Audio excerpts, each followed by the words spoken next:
Hello and welcome to another AGD video. Today I'm going to be introducing you to AGD Expert, or AGDX for short.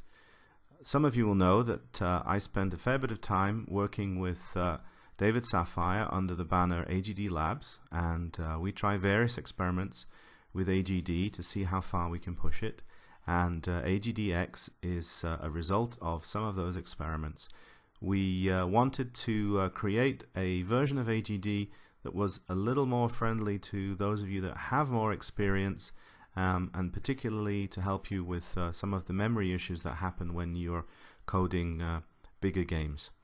So let's begin by moving over to my Attic Attack game that I've been working on in previous videos, just to show you first and foremost how to get your game and export it from your original AGD 4.7 into AGDX 4.7. So the two are completely cross-compatible at this point. So as you can see, I've got the game running there in standard version 4.7, and what you need to do basically is save your game onto a tap file. So I've already got one here called Attic1tap, and what you do is you basically go to the save option by pressing G, type in a file name, and you don't need to create a basic loader because this is just for loading into the editor.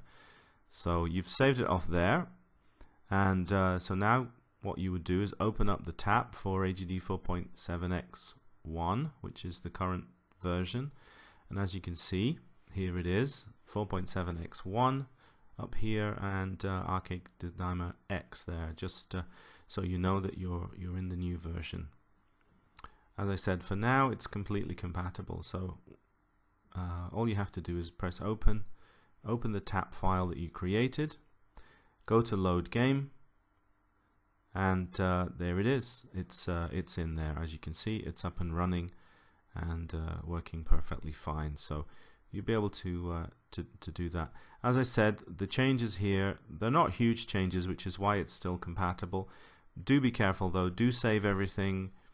Don't trust this version too strongly until you've practiced with it a little while. There may be bugs. We haven't found any so far, but obviously it does come with that caveat really. Okay, so the first thing I'll show you is a couple of the bugs which we've patched. They were only small, but they did make a bit of a difference. So the first thing to look at here is the sprites. As you can see, when you do a horizontal flip, it's fine, but when you do a vertical flip, it causes a little bit of corruption on couple of the middle lines. I think if I pick a different sprite here, it will become a little more obvious. I think there you can see it with that eye when I've just done a flip. Here it's not quite right, and that one especially, there you can see that those central lines are definitely not flipping as they should. So that was the first thing that we patched. If we go over to the AGDX version and look at the same sprite, then you should see that we've fixed this just here. If I do a vertical flip, as you can see, it works as it was intended to. We've also added, David has added M to copy here and K to paste, because we've been told that some people do forget which one is which sometimes, so it's quite handy there just to remind you which one is which. So that's the first thing that we did. Now the next thing that we did is we also allowed you to copy from a sprite to an object. Now here is the original version of AGD, and let's watch what happens if I go to an object. Here I'm in the objects page. I'll just clear this one and I'll paste from the sprite, and what you'll see, some of you will already be familiar with this I'm sure, is that it doesn't work exactly as it should. We've got this corruption here at the bottom. So obviously that means that you can't import objects from the scratchpad, and obviously that means it's harder to import objects just in general, because it's easier to take a sprite and copy it to an object if that was possible, but in the original version it wasn't. But in this version, as you'll see as I go to the right page, just a moment, there we go, I'll clear this one here and paste, and there you go, it's working perfectly.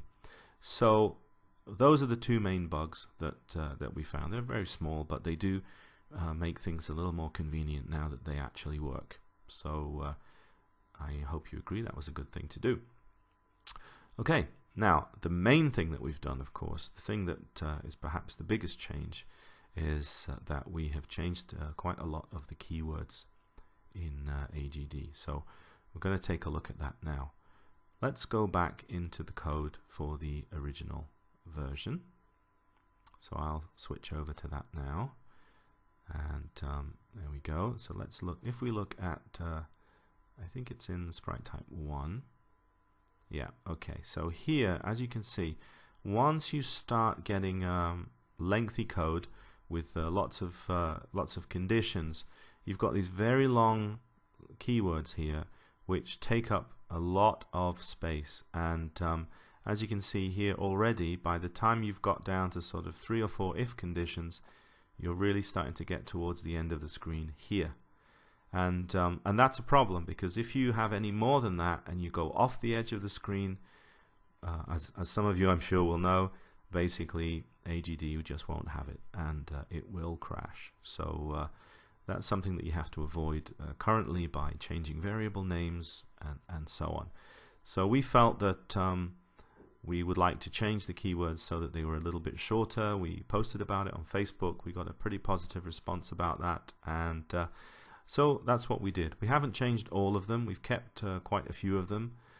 One of the nice things about AGD is it is very human readable, and that's very useful for beginners. We just wanted to basically make it a little bit easier to program. Once you get into a little more advanced programming, then you will find that you've got these nested ifs, and that will be a possible problem. So let's take a look at the code now in AGDX, and I think I've opened the wrong one here. Let me just go back a second. Just let me check. I think I should be in, yep, here we go, sprite type 1. Right, there you go. So as you can see, by changing from param A to PMA, and from param B to PMB, direction becomes DIR, and so on. All of this is available in the download, which will be available on the Facebook page. A full list of all the key changes that we made. But as you can see here, this one takes up almost the whole screen, and the new one takes up, well, almost half. So that really does make a big difference when it comes to more complex coding. The other thing we've done there, as you can see, is that the if statement, where it previously took up 2 spaces, now only takes up 1.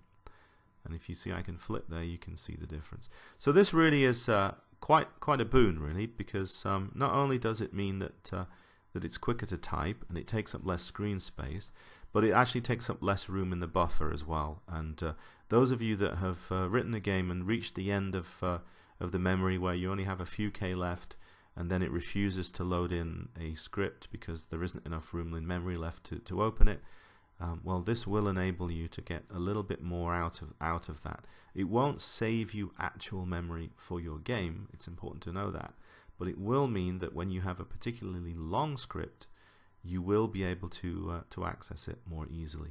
And that's really the idea here. For expert coders, it means that more nested ifs are possible, it means that you can type in more quickly, and it means that for longer expert type scripts, you do have more room. And so those are the reasons we did it. If you'd like to download it, it should be available from the Facebook page fairly soon. One thing I would say is that there are some games that you might find if you save them into a tap and then try to load them in, it will cause AGD to crash. Unfortunately, that's actually something that we can't do much about at this stage. The game would in fact crash if you tried to load it into AGD itself. There are certain things that you do which you overwrite certain parts of the memory, and it makes it impossible. So you'd have to import your sprites and so on, or start from scratch. But a lot of the games do work, so hopefully you'll find it useful.